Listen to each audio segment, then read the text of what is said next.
Bienvenue dans la vidéo du prophète Nango Bénédicte, qui dévoile les secrets du serpent de Mabanda, serpent qui a été tué récemment dans la ville de Douala et qui avait en son ventre une boîte contenant un papier avec les noms de certains élèves.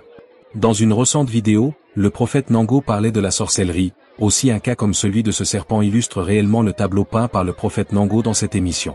En effet, il y a quelques jours, un serpent a été tué dans un établissement du côté de Mabanda, quartier bien connu de Bonabéry dans la ville portuaire du Cameroun, le littoral. Sur cette vidéo que vous regardez, voyez bien comment d'abord la longueur de ce serpent est. Dans le spirituel, c'est le symbole que c'est un serpent qui représente le chef d'une réunion de sorciers.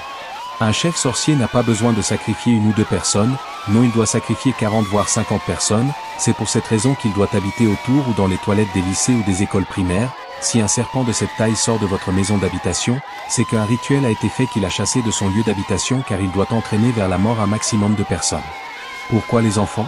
C'est simple, les enfants sont ceux qui ont encore une longue vie sur terre, le prophète Nango Bénédicte explique ceci. Lorsque le serpent commet son forfait, ces enfants en réalité ne sont pas réellement morts, il s'agit d'une mort clinique et non spirituelle. Alors après leurs enterrements, un rituel est fait afin de les réveiller, ce rituel peut se faire en journée comme dans la nuit. Après leur réveil, ils vont recevoir des ordres et obéir, leurs énergies alors peuvent rapporter de l'argent, faire obtenir un poste, une nomination spéciale, ou autre chose. Pour empêcher cela, il faut simplement travailler sur ces cadavres et sur la tombe avant l'enterrement. Vous pouvez dans ce cas contacter le prophète Nango pour couper ce lien. Le rituel que fait le prophète, consiste à couper la corde d'argent afin de séparer l'âme et l'esprit. Revenons à ces noms qui sont écrits. Ils représentent ceux qui ont déjà été vendus, ceux qui ont déjà été livrés à l'autel de Satan en sacrifice par le chef sorcier pour recevoir en contrepartie les demandes faites au diable. De la même manière que le corps et le sang de Jésus ont été offerts en sacrifice à la croix afin que nous soyons rachetés, ils représentent le sacrifice offert à Satan pour recevoir les vœux demandés. C'est une loi spirituelle, ça marche toujours. Ainsi donc, si rien n'est fait, il va de soi que les choses spirituelles étant au-dessus des choses physiques, ces enfants ayant leur nom sur le papier seront toujours vendus.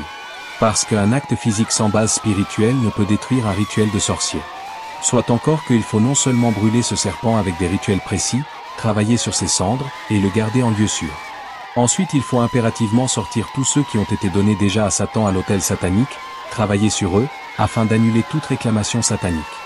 Pourquoi cela ?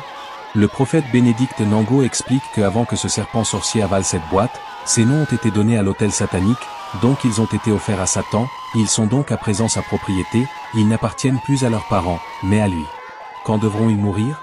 Le prophète Nango Bénédicte explique que la durée restante de leur vie sur terre est équivalente entre l'absorption de cette boîte et son rejet par la cloaque du serpent. Sa cloaque est ce qui représente son anus.